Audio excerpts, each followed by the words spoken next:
Arizona Cardinals, they go Cowboys 13-7. Actually, pretty ideal as far as the defensive side of the football goes and how they could potentially win their 11th game on the road, taking on the Dallas Cowboys. We're breaking down the first half. It's Bo Brock, it's Alex Clancy, it's Locked On Cardinals.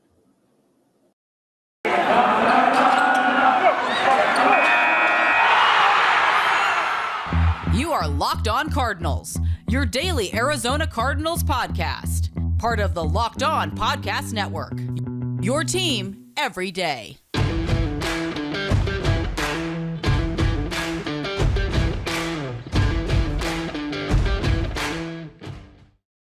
What's going on? Rise up, Red Sea. The Arizona Cardinals up 13-7. Michael Gallup found the end zone, but then Kyler Murray in the offense, they were able to march down the field and get a 53-yarder from Matt Prater, who's rebounding nicely after a rough Christmas night. The Arizona Cardinals looking pretty good here, Alex Clancy.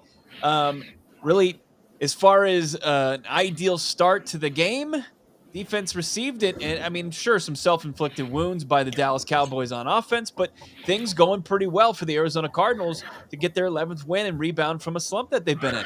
Yeah, definitely a nice breath of fresh air for the first half of the Cardinals. You know, what we saw at first was 11 and a half minutes of the first 16 minutes going to the Dallas Cowboys offense, which was something that, even though the Cardinals had the lead, it wasn't ideal. They had settled for 3 on their first red zone trip because of 2 penalties back-to-back when they were on. It was 3rd and goal, 2nd and goal, 3rd and goal from the 1 or 2 yard line. A couple tip passes from Kyler Murray, but the touchdown drive was great. Obviously, Jeff Rodgers, with the great play call, you got to give him credit for that. Jonathan Ward with the catch of the year in the NFL. David Tyree with a little help of a defender of the Dallas Cowboys. But, you know, some play calling that were some play calls that were great, some that weren't so great. But all in all, where the Cardinals are right now against the best offense in the NFL, you'll take that 100 times out of 100. I mean, Amari Cooper and CeeDee Lamb. Yeah, I mean, the 2 guys on the marquee, 2 catches for 18 yards. Now, that's going to be a huge storyline to fall in the second half. Michael Gallup, who hurt himself on the TD catch, which was, spectacular. Unfortunately for the Arizona Cardinals and Kevin Peterson, he's done for the game. He might be done for the season. He might have played his last snap for the Dallas Cowboys. He's a free agent to be. It's going to be important for the Arizona Cardinals defensive secondary to continue to play well. They're really not dialing up the exotic blitzes that we're used to seeing from Vance Joseph, but that's kind of what we talked about all week long. Is Dak Prescott's so impressive in the face of the blitz. As far as, zone coverage, they're doing quite well. We're seeing some different packages. Zaven Collins started playing the position that we're used to seeing Marcus Golden play in. He's out of this game. Zaven Collins, the rotation of him, Victor Dumakaji, and then, of course, Dennis Gardeck. They're helping maybe get some pressure on Dak Prescott. We haven't seen much of it, but, man, the Cowboys are really doing the Arizona Cardinals a lot of favors today. Was it 5 penalties for 46 yards in the first half? And they were in key situations. They were both in late downs. You had Jonathan World. It doesn't matter. That penalty is waived off. So probably 6 for more yardage. But man, I mean, the Arizona Cardinals, they're in a good spot. Probably could be in a better spot. The red zone continues to be kind of an issue, don't you think? I mean, what we saw that first drive, that should have probably been a touchdown drive even before the Josh Jones penalty. You think that they could maybe just keep it a little simpler in that spot on the field and just punch it in. But man, are they missing James Conner in that situation? Yeah, they're missing James Conner. They're missing DeAndre Hopkins, obviously, Antoine Wesley with the 3rd down drop on a perfect ball by Kyler Murray. Little suspect calls it. It's only go routes on 3rd down. But when you have DeAndre Hopkins, I feel like you kind of have to call plays to cater to the players on the field and not what you would call if all your best players are on the field. Having said that, this is night and day with Rodney Hudson there and not there. Josh Jones continues to struggle. Kelvin Beacham's on the left side of the line now with DJ Humphries out. But with Rodney Hudson plugging up the A-gap, Kyler has more time. It's not difficult. There aren't any, snap infractions. There aren't any issues like that we've experienced without Rodney Hudson there. He is the most important person. Like, for the rest of the year, and I know, this is true. For the rest of the year, I would take Rodney Hudson on the field over DeAndre Hopkins. Because, I think at this point, you can get creative enough on the offense, and you have enough guys to make plays where if Rodney Hudson was out for the year, the Cardinals don't have a chance.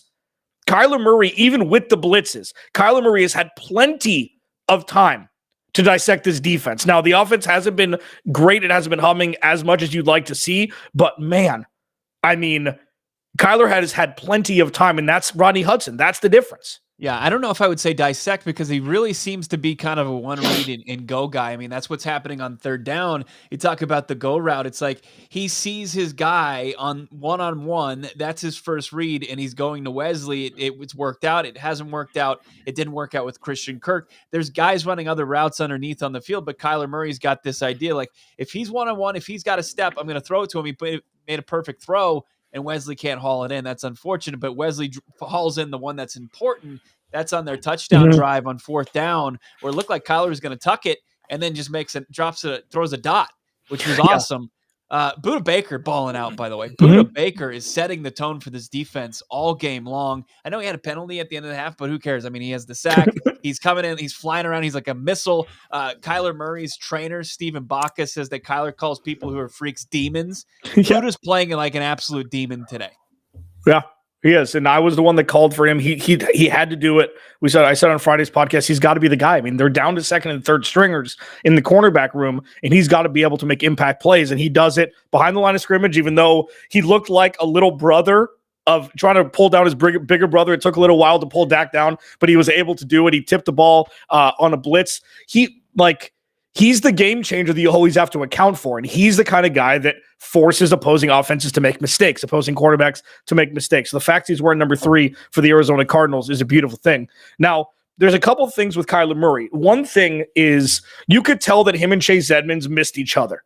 Like, it was the broken play, Kyler rolling to his left and finding Chase Edmonds. That's what it looks like when those guys know exactly where each other are going to be at all times. Chase Edmonds is so important down the stretch for this team. We still haven't seen him and James Conner at full strength together, aside, for the first couple weeks of the year when scoring points wasn't an issue because the defense was playing so well. But with Chase Edmonds on the field, even though he only had 29 yards rushing on 10 touches, the fact that he's on the field gives another layer to this offense that it didn't have before. Now Chase Edmonds' big third down catch. He had a big catch and run on the final scoring drive of the first half to get in field goal position. Him and Kyler just play great jazz music together. Like they can improvise better than any duo, even DeAndre Hopkins and Kyler Murray on that offense. I mean, you just see when things break down, the one guy you want him to find is number 2 in Chase Edmonds. Going forward in this game, I mean, the defense played so well in the first half, sure as they were aided by some penalties by Dallas. But, how do they continue to keep guys like CeeDee Lamb, Amari Cooper, silent the rest of this game, probably crushing a lot of people in their fantasy championship games because those are 2 major wide receivers. Like, if those guys wake up, if Kellen Moore in that offense makes the proper adjustments, the Arizona Cardinals are in big time trouble. But I don't know what it is. I think you just kind of continue to play this game. Maybe this defensive secondary is better suited to play his own coverage than man. Yeah, maybe. I mean, but you're looking at what this was a perfect first half. All the bounces went the Cardinals' way, all of them, except for any tip balls that would fall in the Cardinals' hands. There were so many tip balls, not even the ones batted down at the line. There were myriad tipped balls that the Cardinals were around to intercept. I mean, they could have put up a 20-burger easy in the first half. Like, let's not rest on our laurels. Like, there's still 30 minutes to play. The Dallas Cowboys are the best offense in football. This could turn on its head very quickly, and the Cardinals have always played well when things have gone well. It's easy to play well when things have gone well, even though they didn't punch it in and had to settle for 3 early on, and they got a late field goal after the touchdown by Michael Gallup to end the first half. Everything has gone right for the Cardinals. Every big play has been called back by a penalty for the Cowboys. 6 for 53 was the final number, or 6 for 54 in the first half. 6 for 53, which is ridiculous. They've held the Cowboys 162 yards of total offense. This takes one big play from CeeDee Lamb to change the trajectory of this whole game. So yes, the defense has to play well, but the best defense for the Cardinals in the second half is to stay on the field as long as possible, sustain drives, and put up points that are crooked and not curved. Is that right? Yeah. Score touchdowns and not field goals. Yeah, and this is they're following the formula that they've followed the bulk of their 10 wins of the season. It's they defer, they have the defense go out there, get the stop, get a turnover. In this case, it was they got off the field, got the ball in the offense's hands, and the offense put up points. And then the defense continued to play in the first half, and then the Arizona Cardinals offense slowly gets into its rhythm. But with this type of offense that's on the other side, look, the Arizona Cardinals, as Alex is saying, he's exactly right. They're one play away. I mean, that's how good of there's Steph Curry, anywhere on the NBA court, they can hit from anywhere. So the Arizona Cardinals, they have to cash in on this first drive that they're going to get the ball here in the second half. And, any kind of points. And the good thing is that you can have trust in your kicking game once again after not having it on Christmas night. You got your holder back there, and Matt Prater seems to be dialed in. Yeah. And this, let's not make light of this as the second half is about to start. Yeah. If the Cardinals lose this game, there's going to be very, very uncomfortable conversations that need to be had. After the Rams came back and won today, Matthew Stafford threw up another dud, and the defense bailed him out again. If the Cardinals lose this game after they dominated the first half. It may not show in the numbers. They dominated the first half. If they lose this game, Monday will not be fun. It will not be fun. That's going to do it for us in our halftime show. Bo Brock, Alex Clancy, Locked On Cardinals. Follow along the rest of the game at Locked On AZ Cards, at Clancy's Corner, at Bob Brack. And we will talk to you in our post-game reaction show. Enjoy the second half. We'll talk to you then.